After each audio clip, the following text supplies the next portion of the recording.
कपाशीमध्ये जवळपास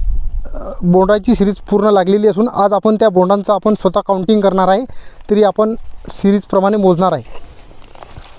1 2 3 4 5 6 7 8 9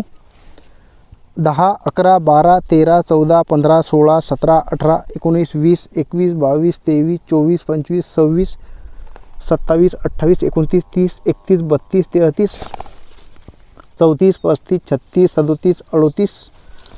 41 42 43 44 45 46 47 48 49 50 51 52 53 54 55 56 57 58 59 60 61 62 63 64 65 66 67 68 69 70 71 72 73 74 75 76